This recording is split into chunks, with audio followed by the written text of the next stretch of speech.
tarde, meu povo. Estamos aqui, para a nossa aula ao vivo, dando continuação ao assunto que começamos a estudar ontem na videoaula gravada, que é a Reforma Protestante. O que esse nome quer dizer? Que pessoas que faziam parte do continente europeu, desliga o microfone, essas pessoas participavam diretamente dentro da Igreja Católica e eles questionavam sobre as ações da Igreja Católica, que naquele período essas ações elas não eram muito legais. Vamos ver isso no decorrer da nossa aula. Então, hoje a gente vai entender quem foram os nossos três, revolucionários dentro dessa reforma protestante, ou seja, as três pessoas que reclamaram, protestaram com relação à ação da Igreja Católica. Foram três pessoas, três países envolvidos. Tivemos a Alemanha com Lutero, tivemos a Suíça com João Calvino e tivemos a Inglaterra com o Henrique VIII. Desses três, dois participavam, pertenciam à Igreja Católica diretamente. E o terceiro, o Henrique VIII, ele era um monarca, ou seja, um rei. Então, dentro desse período, a Igreja Católica ela era aliada com a monarquia, com os reis. Antes da gente prosseguir, vamos lá para a chamada e ver quem está presente. Começando com Amanda. Presente. Gabriel Santiago.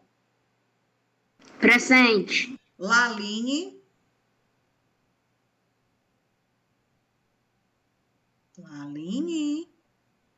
Presente. Gustavo. Presente. Ruth. Presente. E Caroline. Presente. Pronto, então vamos voltar lá para o nosso assunto. Aqui nós temos o seguinte na tela do nosso slide. A reforma protestante ocorreu no continente europeu a partir do século XVI, onde três países estavam envolvidos nessa reforma, nesse ato contra a religião católica. Quais eram os três países? A Alemanha, Suíça e Inglaterra. Marquem esses nomes, aqui na sua cachola, o nome dos três países. A Alemanha, Suíça e Inglaterra, os três países envolvidos na reforma protestante. Posso continuar?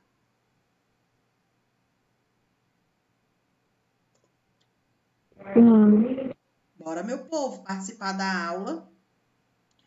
Dentro dessa reforma protestante, tivemos conflitos diretos. Esses conflitos diretos estão relacionados da igreja com a nobreza, da igreja com a burguesia e da igreja com os monarcas.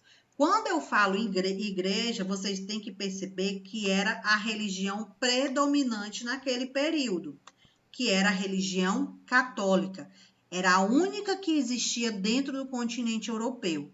Então, outra religião não era aceita, até a gente começar a ter o protestantismo, ou seja, pessoas que não concordavam com ações da igreja começaram a protestar, a reivindicar, a questionar o que a igreja estava fazendo com o povo. Nesse período, deixa eu sair daqui e vir para cá. Nesse período, a Igreja Católica, ela era assim, aliada da monarquia, ela era aliada dos reis. Então, ela ganhava dinheiro em cima dos pobres, ela conseguia dinheiro para o rei às custas dos pobres. E o que ela fazia então? Como o povo naquela época, eles não sabiam o latim, porque era a única língua falada, estudada e escrita dentro da Igreja Católica. A Bíblia, ela era escrita no latim nesse período. Então, a única pessoa que sabia ler e entender o que a Bíblia estava falando eram os monges, os padres, os papas, os bispos E o povo acreditava em tudo que eles falavam. Então, poderia estar escrito, por exemplo, lá na Bíblia o seguinte, ó. Poderia estar escrito assim, ó. Amar a Deus sobre todas as coisas. Mas o povo da Igreja Católica poderia chegar para vocês e dizer assim: na Bíblia está escrito que você tem que amar o seu rei acima de Deus. Só que na Bíblia não tinha isso. Mas quando os representantes da igreja, que era o clero, falava para o povo acreditava. E por que que eles acreditavam? Porque na cabeça deles ó, vinha o seguinte: se eles são representantes da religião católica, da igreja que eu sigo, eles estão me falando que está escrito na Bíblia, e o que tem na Bíblia são ordens e palavras de Deus, então eu vou acreditar no que ele está falando. Por isso que a igreja enganava o povo, porque dizia que o povo deveria fazer algumas coisas dizendo que estava escrito na Bíblia, mas que não estava. Uma dessas coisas para vocês entenderem. A Igreja Católica começou a vender as indulgências. O que é isso? Começou a vender o perdão para o povo. Começou a dizer o seguinte: se vocês me pagarem 10 moedas de ouro, Deus vai perdoar os seus pecados. Se vocês me pagarem 20 moedas de ouro, Deus vai perdoar o seu crime. Se você me pagar 5 moedas de ouro, Deus vai perdoar os seus pensamentos negativos. Então, eles estavam usando o nome de Deus, a palavra de Deus, para se beneficiar em cima do povo. Então, esse ato da compra e venda do perdão era chamado de indulgências. Aí, Martim Lutero, lá na Alemanha, que fazia parte da religião católica, era um membro da igreja, ele não concordava com essa ação. O que foi que ele fez? Se revoltou com a igreja. Ele fez um documento com 95 teses.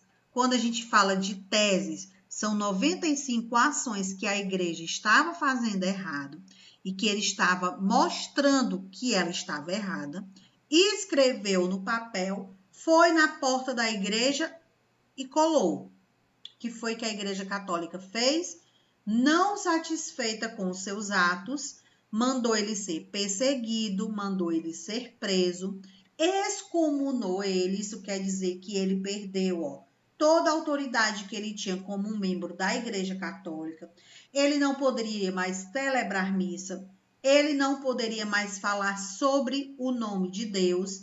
A Igreja Católica mostrou para o povo que ele era um pecador, que ele estava agindo contra Deus. Alguns acreditaram, mas a Alemanha ficou do lado de Lutero. Então, quando ele foi colocado para fora da Igreja Católica, o que foi que a Alemanha fez com Lutero? Fundou uma nova religião, uma nova igreja, e essa igreja passou a ser chamada de luterana, ou seja, a igreja com base na reforma de Martim Lutero. Martim Lutero fez o que também nesse momento, que ele saiu da Igreja Católica e fundou a sua religião, a sua igreja. Ele pegou a Bíblia e transcreveu do latim para o alemão. Assim, o povo ia passar a ter consciência daquilo que eles estavam lendo e daquilo que as igrejas estavam lhe falando. Dessa forma, eles não iriam mais ser o quê? Enganados.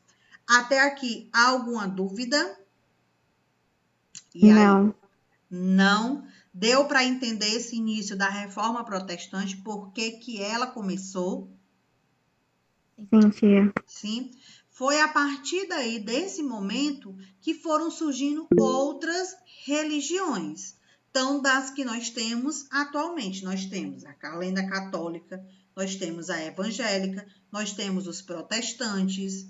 Então, dentro dessa questão de não concordar com a posição de uma igreja, de um padre, de um membro da religião católica, diante disso, foi fundada uma nova religião, uma nova igreja, que foi a Igreja Luterana, com base nas visões de Martim Lutero. Aí aqui no slide a gente tem o seguinte: A igreja ela foi, contra a nobreza, foi contra a burguesia e foi contra os monarcas. Quando eu falo dessa questão dele contra esses 3 pontos, você percebe que os 3 são pessoas de autoconhecimento, são pessoas de alto poder, são pessoas que têm, dinheiro, são pessoas que viviam bem lá na Europa. Não eram os camponeses. Os camponeses era classe baixa. É como se fossem os nossos pobres. Já a nobreza, a burguesia, a monarquia era da classe média para cima. Esse ponto está compreendido? Sim. Sim. Aí, continuando o que eu estava falando para vocês sobre a visão de Lutero que a igreja fazia errado. Nós temos aqui a corrupção do clero e o afastamento de seus membros com concepções originais do cristianismo. Então, eles afastavam as pessoas da Igreja Católica, alegando que elas estavam indo contra a Bíblia, contra Deus, dizendo que eles não praticavam mais a humildade, que eles não eram mais fraternos, que eles não prestavam a caridade. Só que Lutero, ele conseguia comprovar que a igreja estava agindo de forma errada, que a igreja estava praticando atos errados. Um desses atos foi a venda de indulgências, que eu falei para vocês, que é a venda e a compra do perdão. Então, quem estava vendendo? A igreja. Quem estava comprando? O povo.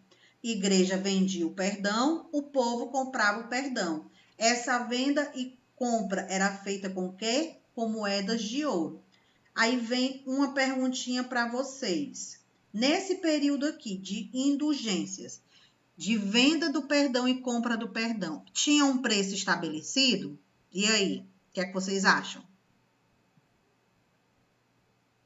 E aí? Os padres, os bispos, eles cobravam o mesmo valor ou eles analisavam a situação da população para cobrar? Eles analisavam a situação da população. Eles analisavam a situação da Porque se o população. pecado fosse, porque se o pecado fosse grave, tipo, desejar a mulher do outro ou o homem do outro, né? Eles davam um preço certo. Pronto.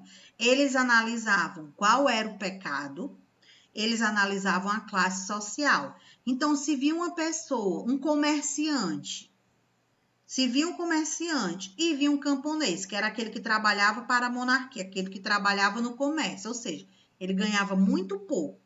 Se vinham os dois dizendo que cometeram o mesmo crime, qual foi o crime? Vamos dizer que os dois cobiçaram a mulher do amigo, a mulher do próximo. A igreja fazia o quê? Do mais pobre, ele cobrava 5 moedas de ouro. Do que tinha mais condições, ele cobrava 10, cobrava 20, porque ele sabia que aquelas pessoas que estavam indo até a igreja, elas queriam comprar o perdão. Então, ele analisava o patrimônio que aquela pessoa tinha e ele cobrava em cima disso. Compreendido?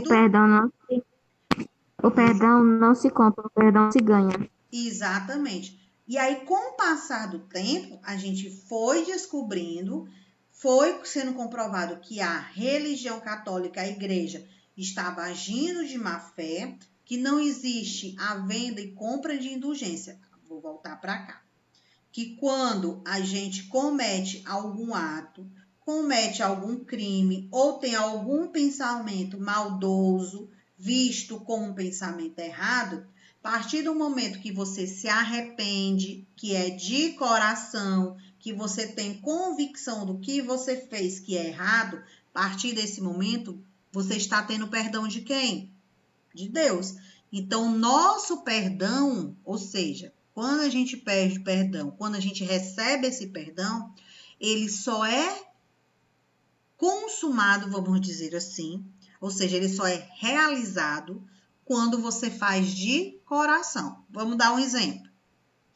Quando duas pessoas estão brigando, duas crianças estão brigando no colégio, aí chega a tia Leide, a coordenadora e a tia Cristina, separa a briga.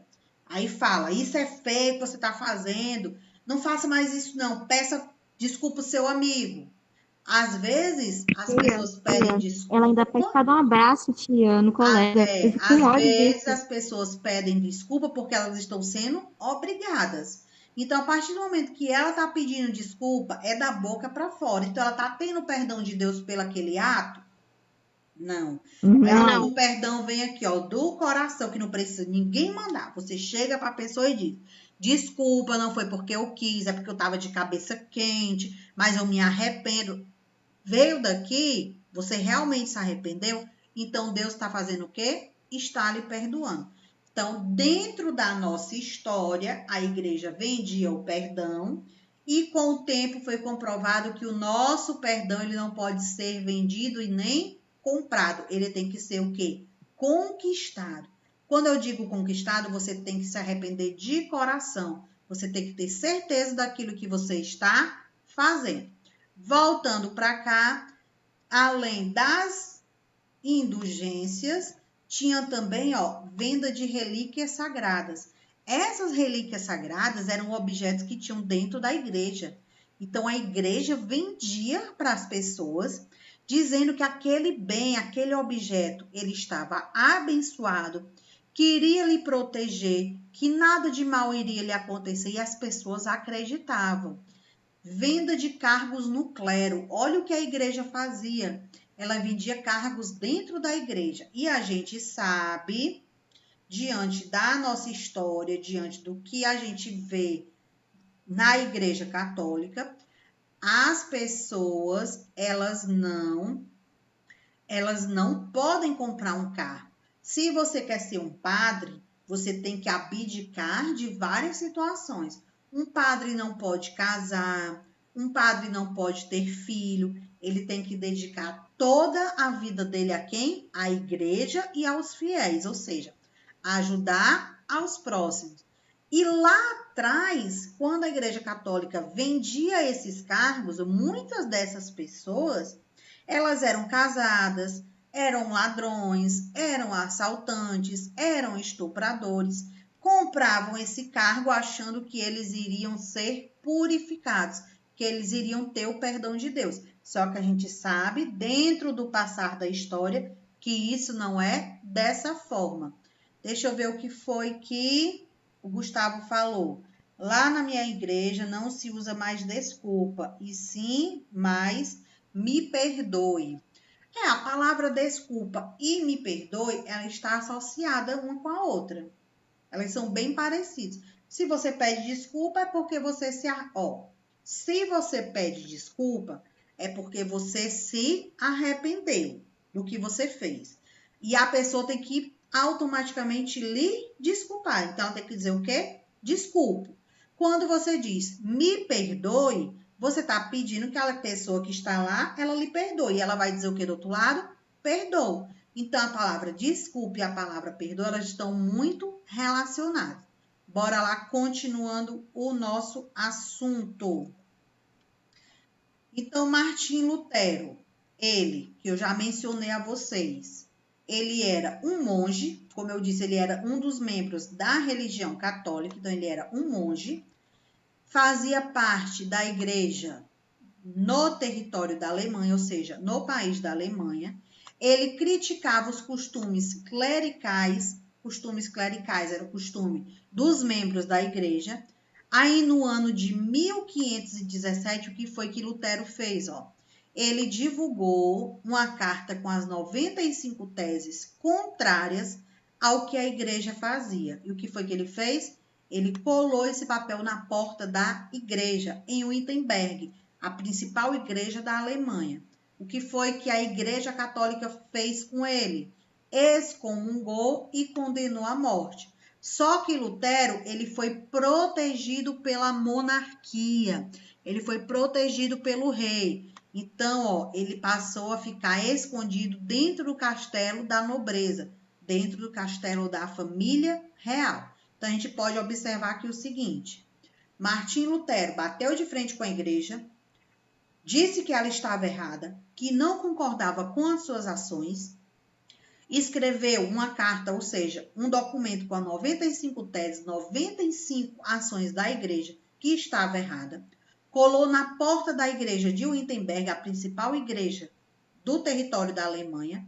Só que nesse momento, a monarquia, o rei, os nobres, eles pararam e perceberam que Lutero estava certo. Então, o que foi que eles fizeram? Romperam com a Igreja Católica e pegaram Lutero para proteger. Quando a Alemanha começou a proteger Lutero, veio a ideia: vamos pegar a sua posição, o seu pensamento, o que você está falando, o que você está mostrando que é verdade, e vamos fundar uma nova igreja dentro da Alemanha. Então, além da Igreja Católica, na Alemanha teve a Igreja Protestante, que foi a igreja de quem? De Lutero. Só que Lutero não foi o único, nós tivemos 3. Quem foi o nosso segundo? Foi João Calvino. João Calvino, ele era... Cadê João Calvino? Só que João Calvino, ele era francês, mas ele não fez a reforma na França. Ele fez a reforma lá na Suíça. Alguém sabe por quê? Que em vez dele ter feito a reforma protestante na França, ele foi fazer na Suíça? Não, sei não. E aí? Ninguém? Ó, a França, ela era muito aliada da Igreja Católica. Ela escutava muito o que a Igreja Católica falava. Ela seguia muito o que os padres, os monges, os bispos falavam. E ela conseguia muito dinheiro através da igreja. Então, elas eram aliadas. Quando João Calvino, que seguia os pensamentos de Lutero, viu que Lutero, lá na Alemanha, conseguiu ter apoio da monarquia e bater de frente com a igreja, na cabeça dele, ele achava que na França ia ser da mesma forma. Só que não foi. João Calvino passou a ser perseguido, passou a ser ameaçado. E quando a igreja, junto com a monarquia, continuaram unidas, a monarquia não apoiou João Calvino. O que foi que ele fez? Ele saiu da França e fugiu para a Suíça. E aí, lá na Suíça, eles acreditavam em João Calvino, eles acreditavam em Lutero, e eles começaram a bater de frente com a Igreja Católica, porque Calvino conseguiu comprovar que o trabalho era predestinação da nossa vida. Como assim? João Calvino começou a questionar alguns pontos. Se a população tiver trabalho, automaticamente ele vai viver bem, os filhos vão ter alimento, eles vão ter casa para morar, vão ter roupa para vestir e não vão precisar matar, não vão precisar roubar, não vão precisar furtar, não vão precisar sequestrar, não vão precisar invadir o comércio e roubar as mercadorias, não vão praticar crimes, porque eles vão ser pessoas que estão felizes com o seu trabalho e com o que recebe. Então, João Calvino, que eu vou botar aqui para vocês, ele falava da teoria da predestinação absoluta, que você tendo um trabalho, você teria pureza, iria cumprir os seus deveres e iria progredir economicamente, e que essas ações eram sinais divinos. Quando ele diz sinais divinos, o que é que a gente analisa? Deus vai querer que você faça algo errado? Não. Ele vai querer que você mate alguém, que você roube, que você furte, pratique a violência, o estupro? Não. Ele vai querer o quê? Que você trabalhando, ganhando seu salário dignamente, sustentando sua família e vivendo feliz. Então, João Calvino, ele seguindo a teoria de Lutero, ele percebeu que a gente agindo de forma correta estava seguindo os sinais divinos, os sinais de Deus. E aí, lá na Suíça, João Calvino teve apoio de quem? Da burguesia, classe média e classe rica, teve apoio da monarquia, que eram os reis, fez com que o crescimento do capitalismo ele fosse valorizado, e na Inglaterra, que é o nosso próximo país, nós não tivemos um representante da igreja, nós tivemos um rei. Então, na Alemanha e na Suíça foram representantes da igreja. Mas na Inglaterra foi um rei. Que rei foi esse? Henrique VIII. Aí observe. Henrique VIII era casado, não estava feliz no seu casamento, queria se separar e constituir uma nova família, ou seja, casar novamente. Ele não queria trair a sua esposa, porque na visão dele era um pecado. Mas, ao mesmo tempo, ele estava vendo que a Igreja Católica estava se expandindo, ou seja, estava ganhando força, ganhando poder, ganhando terras, fazendo com que o povo lhe escutasse, lhe seguisse, o que foi que Henrique VIII fez. Ele pegou uma situação que ele queria resolver e usou contra a Igreja Católica. Ele levou essa situação para a igreja. Eu quero me separar para casar novamente. O que foi que a Igreja Católica fez? Não aceitou, porque disse que a Bíblia fala que o casamento ele tem que ser um só e que o casamento tem que ser até que a morte os separe. Na alegria, na doença, não é assim? Na saúde, na tristeza. Então, a partir do momento que casava, eles não poderiam mais se separar. E que um outro casamento só poderia vir a acontecer se eles ficassem viúvos. Como a igreja não aceitou a separação, o que foi que Henrique VIII fez? Cortou a aliança com a Igreja Católica. Não quero mais conversa com você, agora vamos ser inimigos. Diante disso, Henrique VIII se separou e casou novamente.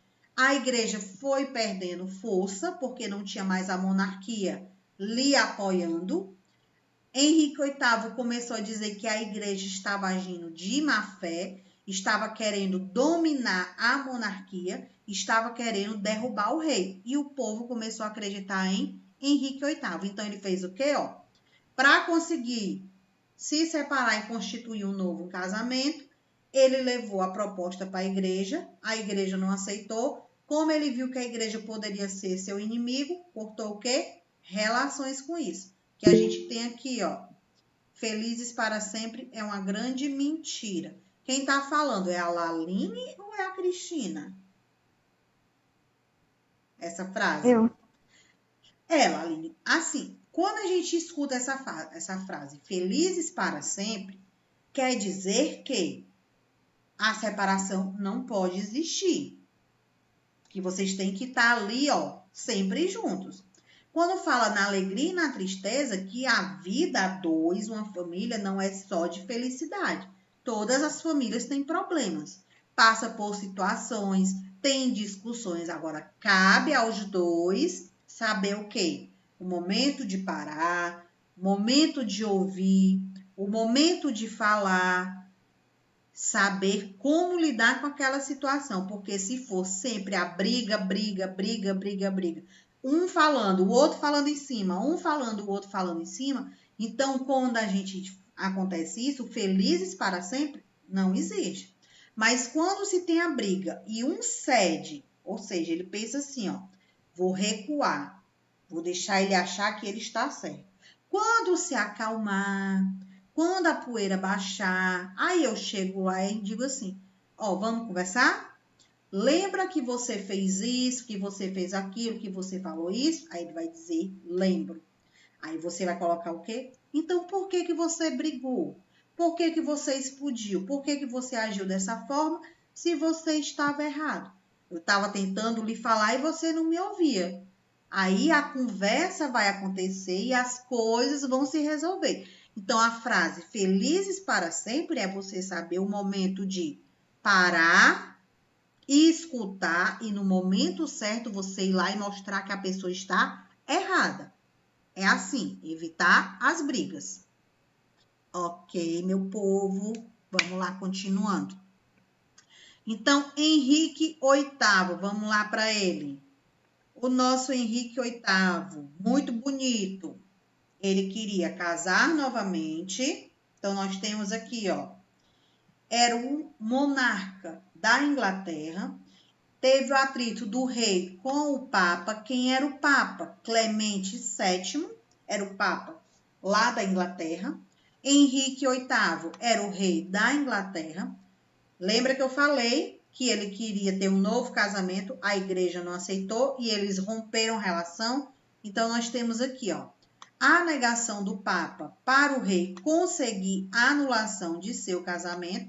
Na realidade, ele não queria, não era nem a questão de se separar, ele queria anular o casamento. A partir do momento que ele anula o casamento, ele poderia casar de novo e a sua esposa também poderia ter uma nova família, ou seja, casar novamente. Então, ele era casado com a Catarina de Aragão, ele era casado com ela e queria se separar, anular o casamento para casar com Ana Bolena. Só que a igreja não aceitou. Aí vem aqui um ponto, ó, que muitos de vocês já devem ter ouvido nas aulas de história, nas aulas de geografia, sobre a questão das famílias antigamente. Nesse período, as famílias, elas não eram constituídas por amor, ou seja, aí eu me apaixonei, vou começar a namorar, vou noivar e vou casar. Não era assim. Os casamentos, eles já eram acordos políticos, militares, territoriais, econômicos. Então, os filhos, muitas vezes, antes de nascer, ele já era prometido para uma família. E as meninas costumavam casar muito cedo, com 11, 12, 13, 14, até 15 anos. E exatamente para os seus pais, eles faziam esse casamento para que elas não chegassem na adolescência e acabassem se apaixonando. Porque se isso ocorresse, que ia acontecer aquele acordo que existia entre os países, entre os reinos, poderia gerar uma briga, poderia gerar um conflito. Então, os casamentos, eles eram arranjados, eles eram firmados. E quem escolhia o marido, quem escolhia a esposa, era o rei e a rainha, mas principalmente a última palavra era de quem? Do rei. Alguma dúvida? Alguma dúvida, meu povo? E aí? Não? Para encerrar, vamos fazer a chamada mais uma vez. Nós temos Amanda. Presente. Gabriel Santiago. Presente. Laline. Gustavo. Presente. Ruth. Presente. E Caroline. Presente. Presente. Vocês não têm nenhuma dúvida, certo? Compreenderam o nosso assunto? Não. Não compreenderam? Sim. Sim, compreendi. Como assim? Não Não tem tivemos dúvidas, mas não tem nós dúvida e compreendemos. compreenderam, certo? Então, meu povo, ó, a gente vai ficando por aqui. Prestem atenção às aulas gravadas, prestem atenção às datas de entrega das atividades e o TD. TD de fevereiro vocês têm até amanhã para entregar e para pegar o de março, certo? Então, tchau. Fui!